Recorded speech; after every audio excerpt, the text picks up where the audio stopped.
boss Seder would approve of this because we talk a lot about too big to fail banks, bank monopolies, banks not being prosecuted for doing things like laundering drug money.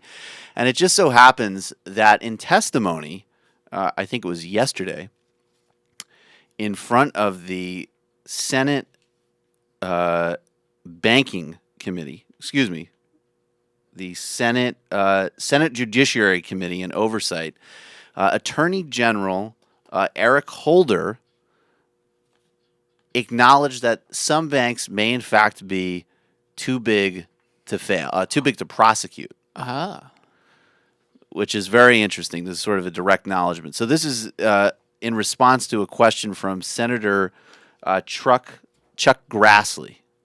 Good old Grassley, the king of Twitter. Grassley's actually good on this stuff. Oddly, I mean, not legislatively, but he's good at asking the occasional good question. And he's amazing at Twitter. Why is he so amazing at Twitter? Because he's so terrible at it.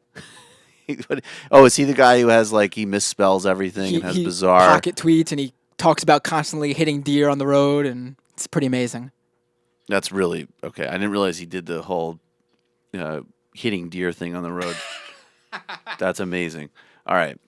So this is Attorney General Holder in response to a question from Chuck Grassley. Grassley's asking, is there a slippery slope with banks where some banks are too big? There's a slippery slope where some banks are too big to jail, too big to prosecute. And Attorney General Holder said, quote, I'm concerned that the size of some of these institutions becomes so large that it does become difficult for us to prosecute them. When we're hit with indications that if you prosecute, if you do bring a criminal charge, it will have a negative impact on the national economy, perhaps even the world economy, Holder said, according to The Hill. And I think that it's a function of the fact that some of these institutions have become too large. So there's nothing new here, folks. I think what it was that first these institutions became too large, and as they were becoming too large, they were deregulated, so we took what should be fundamentally an incredibly boring and necessary business, which is banking, getting liquidity in the market, helping people, facilitate investment, loans, and things like that. And it became this creative and dangerous, deregulated enterprise, and we're still living with the consequences of that.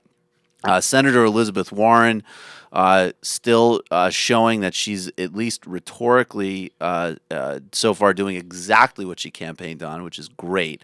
Said in response to Holder's testimony, quote, it's been almost 5 years since the financial crisis, but the big banks are still too big to fail. That means they're subsidized by about $83 billion a year by American taxpayers and are still not being held fully accountable for breaking the law.